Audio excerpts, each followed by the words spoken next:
Welcome back to their hardware news recap for the week. In this one, we're talking about, for AMD, it is the best of times, it is the worst of times, because AMD's GPUs are struggling for revenue, but AMD's CPUs are doing pretty well. So we'll be covering that, some industry news.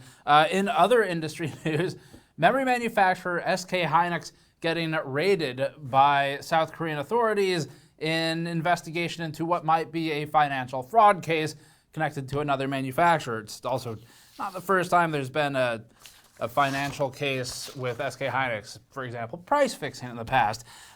Further, there's a basically useless rumor about the RTX 5080 and RTX 5090. We're including it anyway because it's going to be one sentence long. Microsoft is the next EA Games because they're on an acquisition and firing spree. So they like buy stuff and then they don't really know why they did, so they just get rid of it. Before that, this video is brought to you by Squarespace, and visiting squarespace.com/gamersnexus will give you 10% off your first purchase with them. We've built a number of our own websites with Squarespace, where we list catastrophic PC hardware failures to inform subscribers of those failures. We also built our store website with Squarespace using its built-in e-commerce tools, and of course, we built a website for our CEO, Snowflake, because she demanded our audience know who really runs the show. Get to the core of your idea and spend less time on web design by signing up at squarespace.com/gamersnexus or click the link below. Up first, AMD's graphics and gaming part of its revenue stream is struggling right now, where AMD reported a 2% increase in its recent Q1 fiscal year statement, which amounts to $5.5 billion in total, and it's mainly driven by its client and data center sectors, but the company noted that its, as they call it, gaming segment revenue was $922 million. This, it says, is down 48% year over year and 33% sequentially.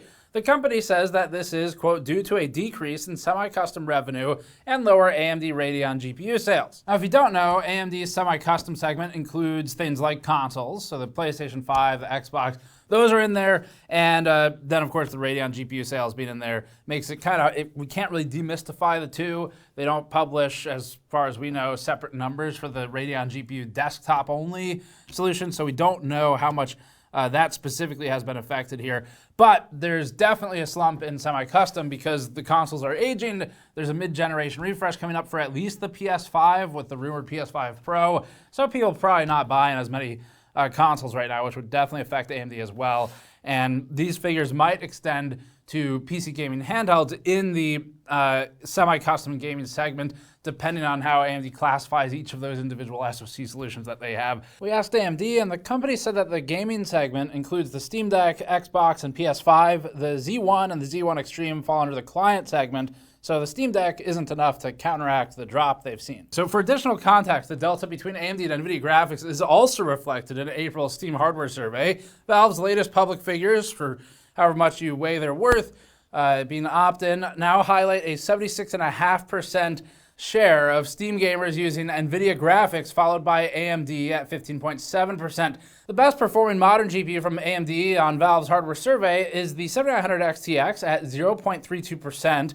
This amounts to roughly a third of the surveyed systems here, being RTX 4090s, which is at 0.9%. This is NVIDIA's 25th ranked GPU on the list. AMD's most prolific discrete card here continues to be the RX 580, which is a 7-year-old GPU now and is ranked 31st on the list. NVIDIA's 1060 series carries also a strong weight in this listing. All this kind of ties into some rumors about AMD potentially abandoning the high-end in RDNA 4. I don't remember if we talked about that when it came out. I don't think we really covered it because there's not a whole lot there right now.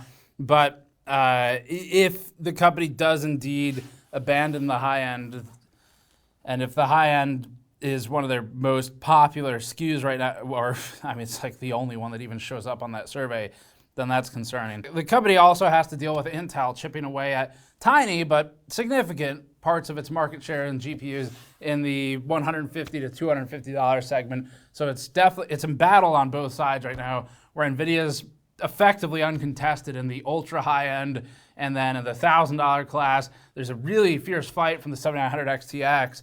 It's actually, well, it's cheaper now. It's like $900. Rasterization, it remains a strong contender, but NVIDIA has dropped so many cards in that price class that AMD is starting to get sort of flooded out. We have a whole separate story coming up on that soon, so you'll want to check back for that feature piece.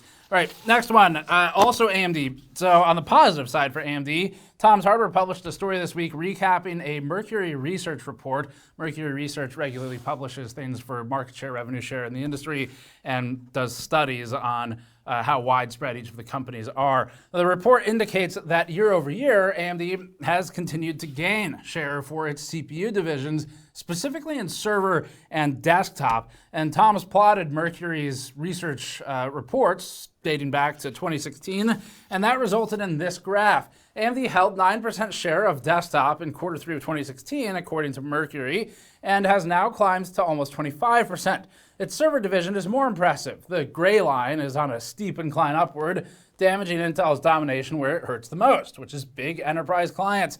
It's interesting as well to see the dip in AMD desktop, mobile, and client exiting 2022. What's more impressive is you look at this as a percentage, even though AMD has effectively doubled its share over that time span, we're still talking like in the 20s for percentage, and it really illustrates just how absolutely dominant and widespread Intel was and still is in the CPU world, where it's taken this long for AMD to start chipping away at Intel's empire. And AMD has had plenty of fumbles along the way with its own strategy, but the long-term strategy of Intel seems to have generally been you buy Intel because it hasn't done you wrong before. So buying Intel for stability, for a mature platform, things like that. And right now, Intel, as we talked about in the recent last news video, is dealing with some damage to that reputation, where its approach of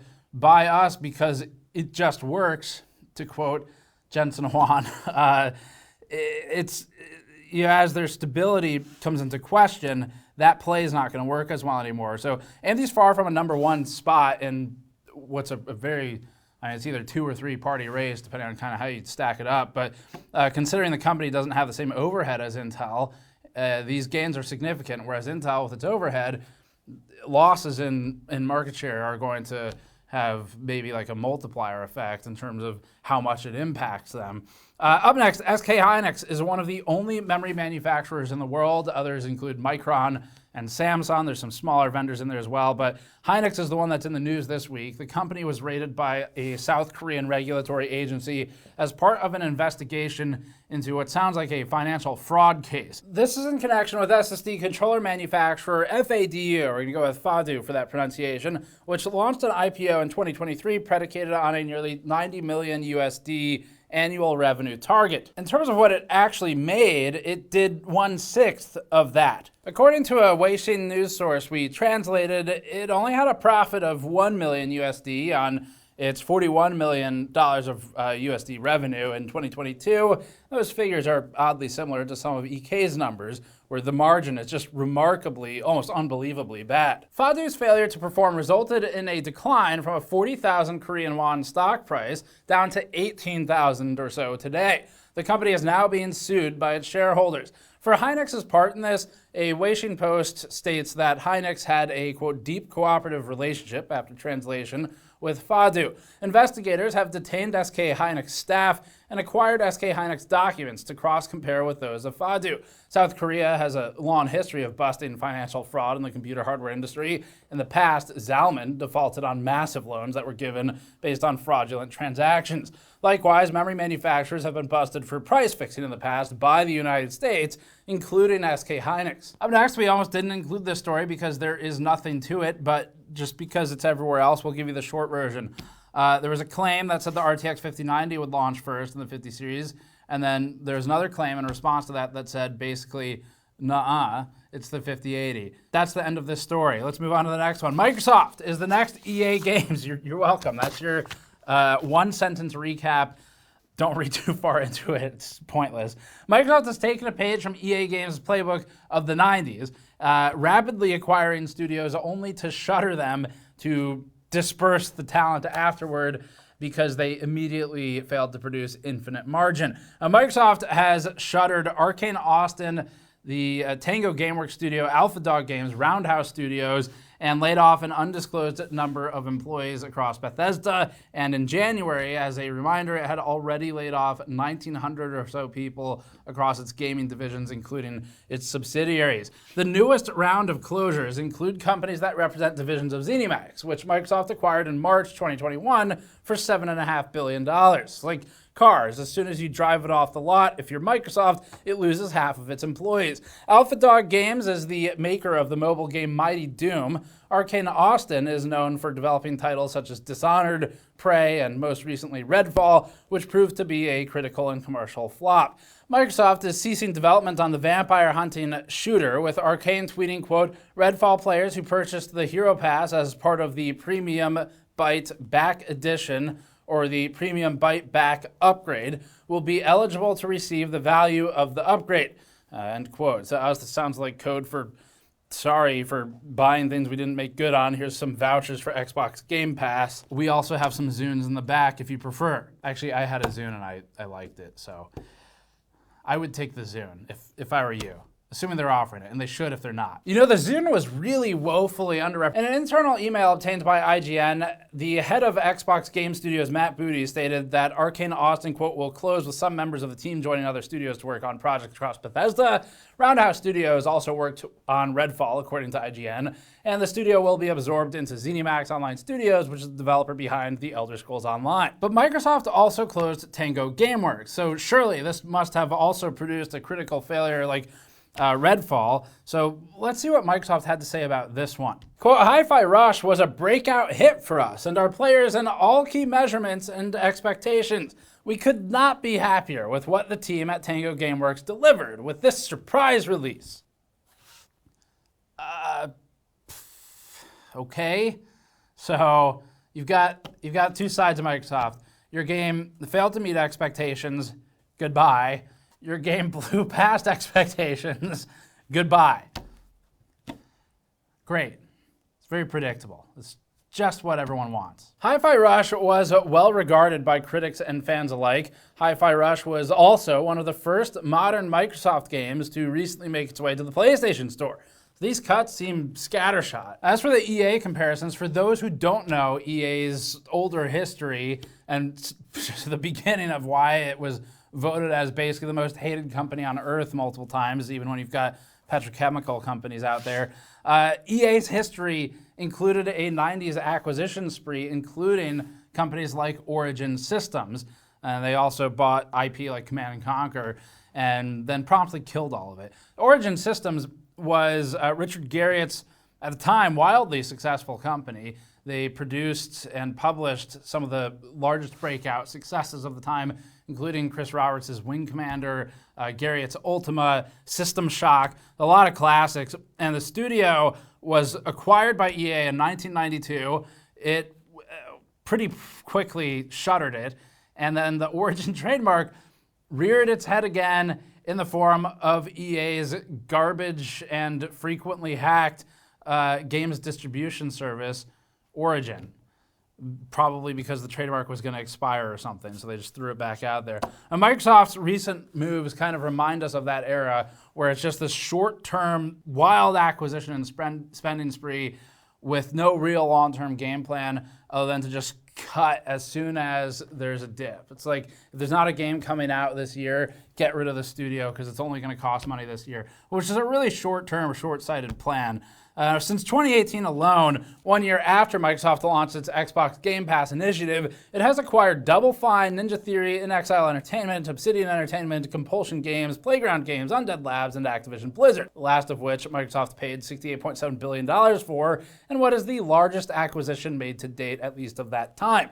Microsoft previously paid $2.5 billion for Minecraft developer Mojang in 2014, and everybody thought that was crazy. But now, that's like loose change in the couch. The United States purchased 530 million acres, or 2.1 million kilometers squared of land, and basically doubled the size of the USA. That was 15 million US dollars. And if you're saying, oh, but inflation, it's about $371 million in today's money. In other words, the amount Microsoft paid for Activision Blizzard is equivalent to 185 Louisiana purchases, or basically 90 more Americas. And I think we can all agree that one America is a handful already. Now, Microsoft is completely insane. If I worked for any of these recently acquired studios, at this point, I'd be preemptively looking for a job just because Microsoft's sending a clear message, and the message is, get the f*** out. Wrapping up the internal email, Matt Booty wrote, quote, I acknowledge that these changes are also disruptive to the various support teams across ZeniMax and Bethesda that bring our games to market. We're making these tough decisions to create capacity to increase investment in other parts of our portfolio and focus on our priority games. It's like, yeah, this was tough, but we needed more liquidity so we could, it's like real estate. It's greed where they're sort of buying and they're not even flipping them. It's not even as far as real estate. Real estate, you buy it and you flip it, and then you take a bigger loan and buy something else, and through the magic of how it works, you make money somehow. Except in this case, Microsoft is buying game studios, getting bored of them, and then closing them. Now, in some situations here, like Redfall, there's maybe a performance indicator as to why they might choose to do that. But then they've laid off thousands of people at this point across multiple studios, and some of those were commercially successful, at least up until their acquisition. So you start looking at the common denominator here, being Microsoft.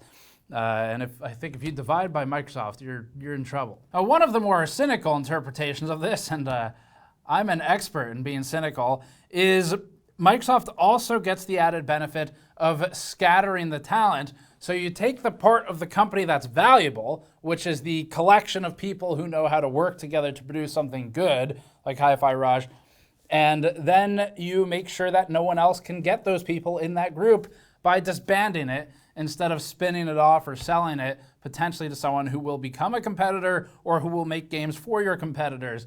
There's a name for this too, I forget what it is, but there's like a corporate name for the practice of effectively acquiring talent more as a defensive move rather than as a move for your own productivity. I forget what it's called, but something that Google and Intel have done in the past, where during these hiring sprees of huge commercial booms for them, they would go get extra talent just to make sure the other competitors don't get those people. It makes sense that Microsoft can't possibly keep all of these studios afloat because, after all, they're only the world's most valuable company. $3 trillion, wait till they get to 4. Then they'll keep them open. All right, next story. Nintendo announces that it will announce the successor to the Nintendo Switch in its next announcement. And this is going to be for the specs announcement of the Nintendo Switch. But before that, we're announcing that there's going to be a Nintendo Switch announcement, which does include the specs announcement. And so this is one of those recursive announcements where typically you get an announcement squared. That's kind of the goal these days. But Nintendo is looking towards the future of an announcement cubed, and we're going to take the square root of that. Now, Nintendo's announcement of its announcement, the company posted a tweet announcing the announcement. This is Furukawa, they wrote, president of Nintendo. We will make an announcement about the successor to Nintendo Switch within this fiscal year. It will have been over 9 years. Oh, that's a great use of future perfect. You don't see that very often. I actually respect that. Since we announced the existence of Nintendo Switch back in March 2015. We'll be holding a Nintendo Direct this June regarding the Nintendo Switch software lineup for the latter half of 2024. But please be aware that there will be no mention of the Nintendo Switch successor during that presentation. Personally, I'm the most excited about that use of future perfect tense, but the company announcing that it's not going to announce the announcement this time, but that it's announcing now the announcement in the future, and that will contain the specs announcement to That's the announcement in this tweet. A bit of an odd way to reveal a product, but to try and read into it at all, it seems like maybe it's getting a little bit ahead of the rumors of Microsoft's Xbox gaming handheld that have been swirling lately. So if Microsoft is moving out with an Xbox portable in the future, Nintendo is probably trying to say, hey, wait a minute, wait for ours before you go buy theirs. Now, maybe, and this is another possibility, Nintendo feels threatened by the improvements to the MSI Claw. I'm just kidding. Rumors are that a Switch successor will be backwards compatible with the original Switch. Back in November, Digital Foundry also suggested that the Switch 2, or whatever it ends up being called, would use NVIDIA's T239 processor. The publication noted that this is a Tegra chip that features, quote, an 8-core ARM CPU cluster with an NVIDIA Ampere-class GPU with 1536 CUDA cores, end quote. Now, while the original Switch was announced in March 2015, it wouldn't come out until 2 years later, in March 2017. Since the Switch launched, Nintendo has released the Switch Lite in September 2019 and the Switch OLED in 2021. Up next, Apple has announced a new piece of silicon, new solution. This time around, it's the M4, which will power its new iPad Pro. We don't typically cover Apple too much, so we'll just go over some base specs here, since I personally am not too familiar with Apple's devices right now. They will need to be in the future, though. Now, this is built on a 3-nanometer process, consists of 28 billion transistors. The company credits the chip's design for enabling the tablet's thin solution. The SoC has a 10-core GPU, they say, and has up to 10 CPU cores. The CPU consists of up to 4 performance cores and 6 efficiency cores. Apple says the M4, quote, brings dynamic caching, hardware-accelerated ray tracing, and hardware-accelerated mesh shading to iPad. The company claims that the chip's neural engine is, quote, capable of up to 38 trillion operations per second. We expect they're going to use this to power the future reality distortion field that Apple uses. XFX is releasing a quad-slot 7900 XTX to the China market, and they've dubbed this card Phoenix Nirvana. We've got an extra X in the Phoenix, and then we've got the XTX and the XFX and the RX. X, X, X, XXX. I lost, how many is that? Can we, if the editors could just, if you just make an X appear for each one. Well, it's a lot of X's, okay? We just need that, except the triple X edition coming back, something that XFX used to make for the AMD series cards. This card is mostly interesting because quad slots is crazy, even for a 7900 XTX. It just, you don't need that much. Not that it's okay to have more cooling, but the more interesting thing here is that with the card being a massive 34.5 by 13 by almost 7 centimeters, it almost looks like maybe, as we saw in some comments online, this might have been intended for a future RDNA generation for the high end. Now, aesthetically, the Phoenix Nirvana card features a red and black motif.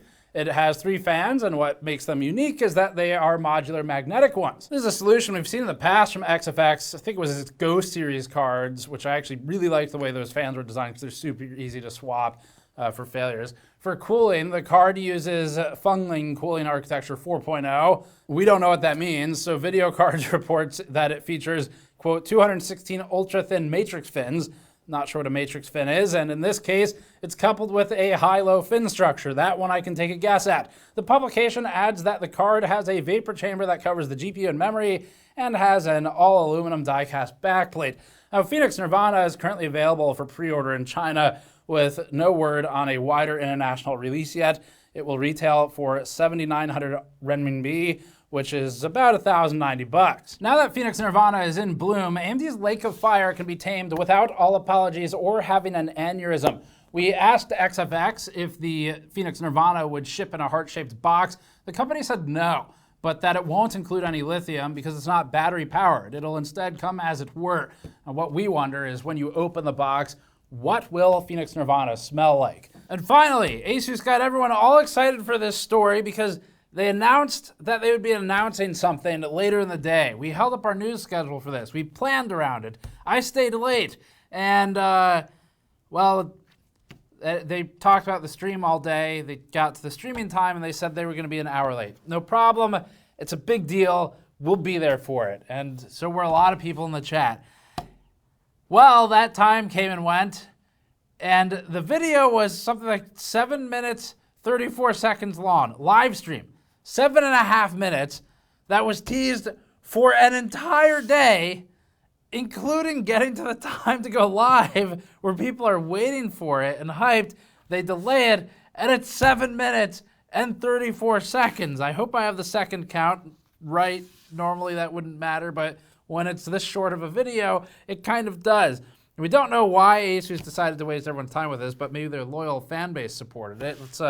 let's check in with chat and see how that went. Okay then. Well, the chat wasn't too happy, so we'll boil it down. On June 2nd, ASUS is going to announce something. And what we know so far is that it won't include a screen change. It will have a boosted battery capacity. There's no photos of this, by the way, so that's nice too. And they're moving to a different micro SD card slot location, but they insisted to The Verge, as we talked about in our warranty coverage that is live already, that the movement of the micro SD card slot was definitely not because it was in a bad position. No, it was just a byproduct of moving things around anyway. The price will be pushed higher. It's going to be called the Ally X. I don't know. That's kind of all we have. So anyway, I asked Jeremy and our team to watch this one because we were expecting a huge keynote or something. And less than 10 minutes after it started, he sent this message to me. He said, quote, "What a waste. It's already over. Didn't show it." It's like almost at haiku levels of perfection. And that about sums it up. In the meantime, ASUS's warranty policies are anti-consumer, and we think maybe bordering on some legal questions in the very least. So we look forward to reconvening with experts on that matter in the coming weeks as we get them on the show. We gave ASUS 1 year to enact changes that they promised for their policies, and they have failed. So that's it for this one. Thanks for watching. As always, subscribe for more. Check out the ASUS warranty video if you haven't seen it. You go to patreon.com/gamersnexus to support us directly, or store.gamersnexus.net to grab one of our limited skeleton foil shirts that I was wearing in the ASUS warranty video. We'll see you all next time.